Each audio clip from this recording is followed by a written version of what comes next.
Namo tassa bhagavato arahato samma sambuddhassa.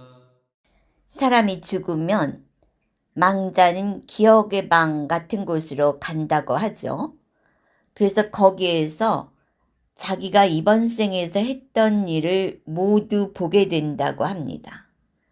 만일에 이때 누군가를 괴롭혔다면은 그 괴롭힘을 당했던 그 사람의 감정을 똑같이 느낀다고 합니다. 그렇게 이번 생에서 일어났던 모든 일을 되살펴보는 그런 과정을 거친다고 하죠. 그러니까 이건 염라대왕이 나타나서 심판하고 이러는 것이 아니라 자기가 자기에게 심판받는 거예요. 당신은 당신 자신 이외에 그 누구로부터도 심판받지 않는다. 당신 자신의 심판보다 더 엄격한 것은 없다.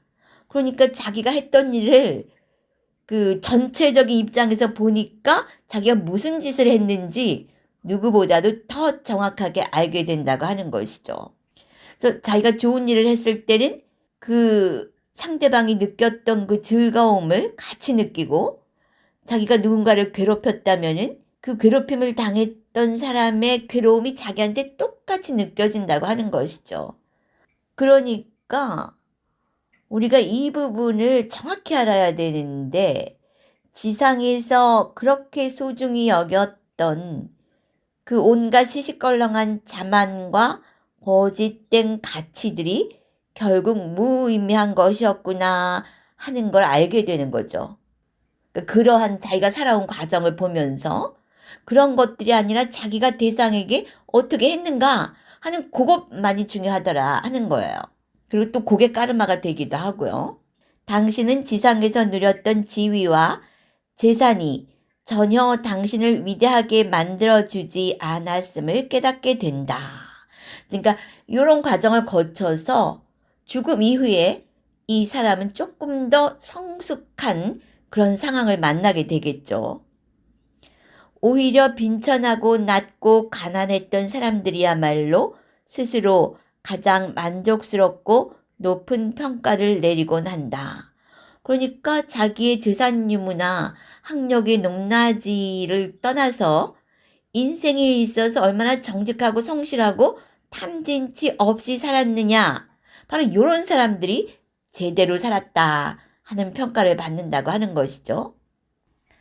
그렇게 기억의 방에서 자신의 생을 돌아본 후에 그 사람은 자신에게 가장 적합하다고 생각되는 또 다른 세계의 해당 구역으로 간다고 합니다. 여기 뭐라 그랬냐면 당신은 지옥으로 가지 않는다. 지옥은 사실상 지상에, 즉 이 지구 안에 있었다. 또한 이 세상을 떠난 사람들에 대한 과도한 애도는 그들에게 오히려 고통을 준다고 하는데요. 이 지상에 남겨진 사람들이 그 사람들을 막 부르고 마음속으로 그 사람들을 잡고 있고 그러면은 그들이 이쪽으로 끌려온답니다. 그래서 그들로 하여금 지상으로 다시 끌려 내려오는 느낌을 받게 한다고 하는데요. 이는 물에 빠진 사람이 젖은 옷과 젖은 신발의 무게 탓에 점점 더 가라앉는 상황과 같다고 합니다. 그러니까 우리가 애도는 하되 그 망자에 대한 집착은 내려놓고 그들이 빛으로 승화되도록 그들을 잘 보내주는 것이 진정한 애도가 될 것입니다. AI 목소리를 활용했습니다. 그렇게 거부감이 들지는 않더라고요. 자, 내용에 집중하면서 들어볼까요?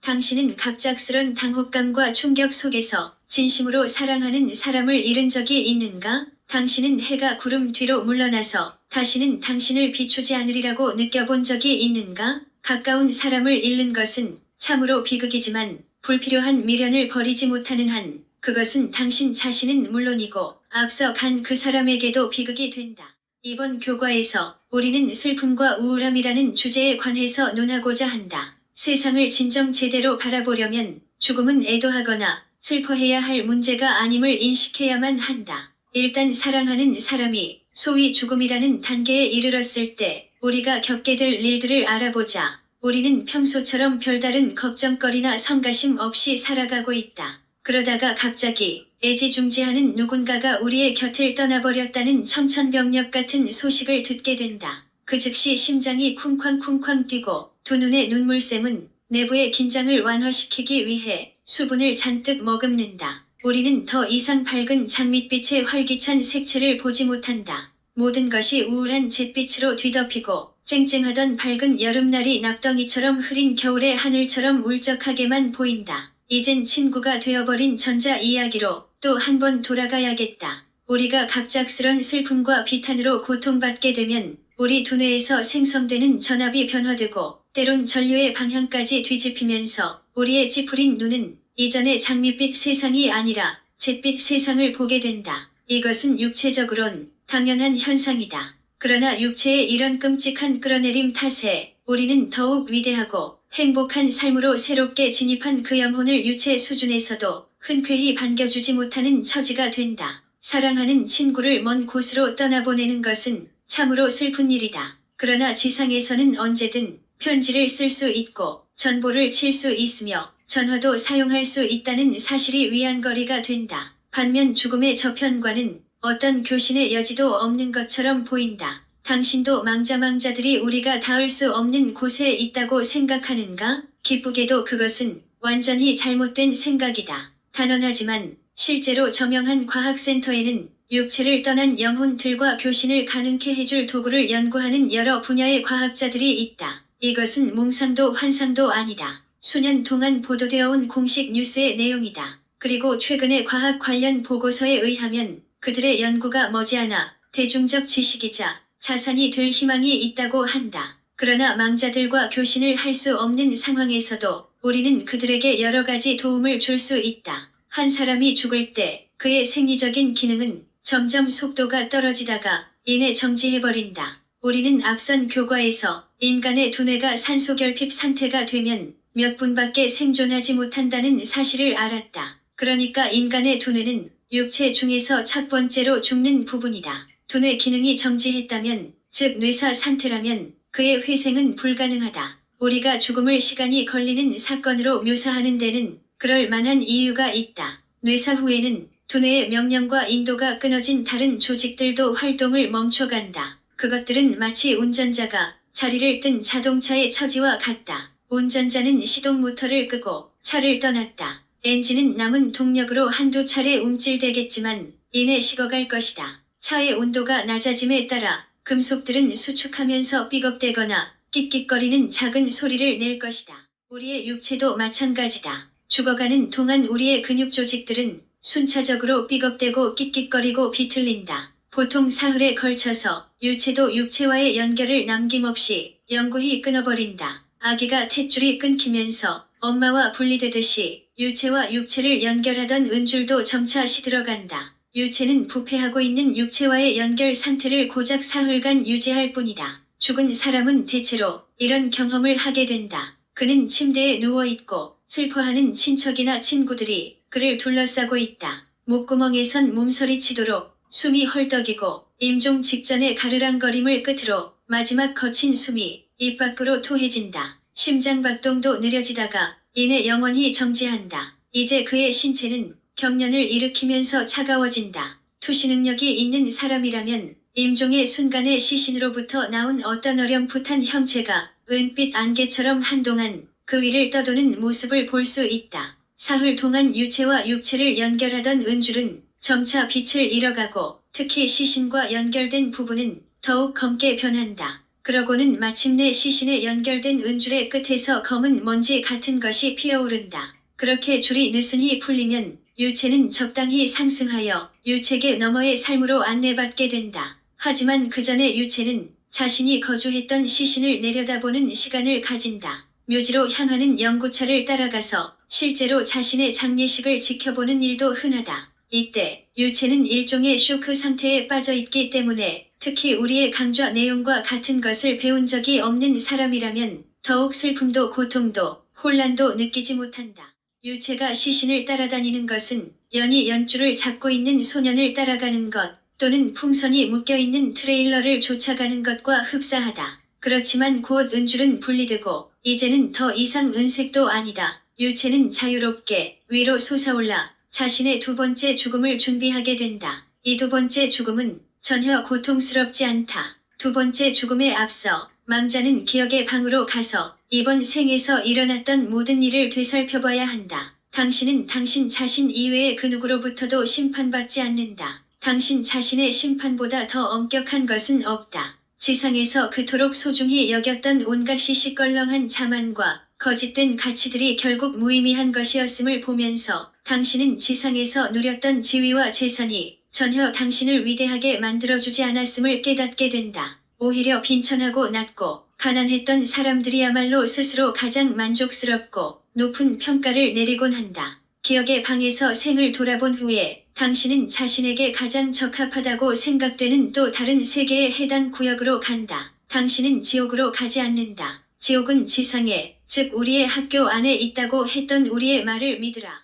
당신은 아마도 동양인들, 위대한 신비가와 위대한 교사들이 절대로 자신의 본명을 공개하지 않는다는 사실을 알 것이다. 이름에는 큰 힘이 깃들어 있기 때문에 만약 누군가가 올바른 진동으로서 그의 영혼을 불러낸다면 그는 어쩔 수 없이 끌려나와 지상을 응시해야만 하기 때문이다. 동서양을 막론하고 어떤 지역에서는 신을 이름을 부를 수 없는 존재로서 대하고 있다. 만일 모든 사람이 줄곧 신을 불러댄다면 우리의 지도자인 신으로서도 무척이나 번거로울 수밖에 없을 것이다. 많은 스승들은 자신의 것이 아닌 즉 본명의 발음과는 사뭇 다른 이름을 사용한다. 왜냐하면 이름은 진동과 부호와 화음으로 구성되어 있고 만일 누군가를 그의 화성적 진동의 조합으로서 불러낸다면 그는 무슨 일을 하고 있든 간에 큰 방해를 받게 되기 때문이다. 마찬가지로 타계한 사람들에 대한 과도한 애도는 그들에게 오히려 고통을 준다. 그들로 하여금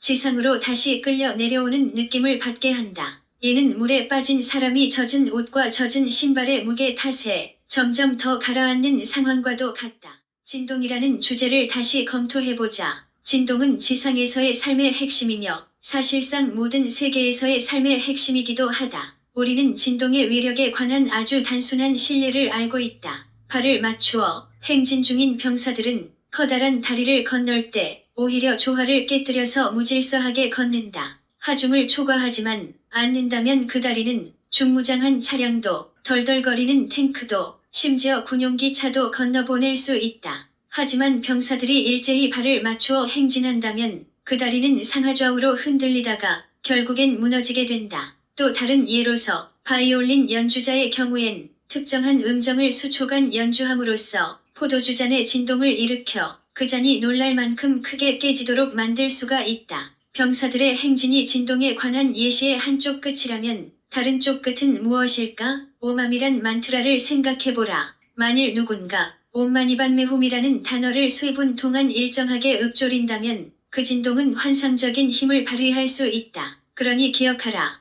이름은 강력한 것이므로 우리는 타계한 사람들을 공연히 불러서는 안 된다. 그들의 이름을 슬픔이나 비탄 속에서 불러선 안 된다. 왜 우리의 슬픔 때문에 그들이 궁지에 몰리고 고통을 받아야 하는가? 그들은 이미 충분히 고통을 받았는데 말이다. 우리는 우리가 왜 이 지상에서 죽음이라는 고통을 당해야만 하는지 의아해한다. 그 대답은 이렇다. 죽어가는 과정은 사람을 정화시킨다. 그 고통은 너무 큰 고통만 아니라면 당사자를 정화시킨다. 다시 말하지만 그 어떤 사람도 스스로를 정화하는 데 필요한 것 이상의 고통이나 슬픔을 짊어져야 하는 소명을 받진 않는다. 물론 특수한 예외 상황은 있을 수 있다. 극도의 슬픔 속에서 혼절해버리는 여자를 떠올려보면 이 말이 잘 이해될 것이다. 그녀의 혼절은 일종의 안전장치이다. 혼절로 인해 그녀는 더 이상 슬픔에 짓눌리지 않고 그녀를 해할 어떤 일도 일어나지 않는다. 큰 슬픔을 당한 사람은 비탄으로 소위 넋을 놓은 상태가 되곤 한다. 그것은 당사자에게도 망자에게도 다행한 일이다. 그로써 유족들은 상실을 받아들여 정화의 기회를 얻을 수 있고 망자 또한 유족의 넋을 잃은 상태를 통해 보호받는다. 그렇지 않다면 유족들의 울부짖음과 비탄은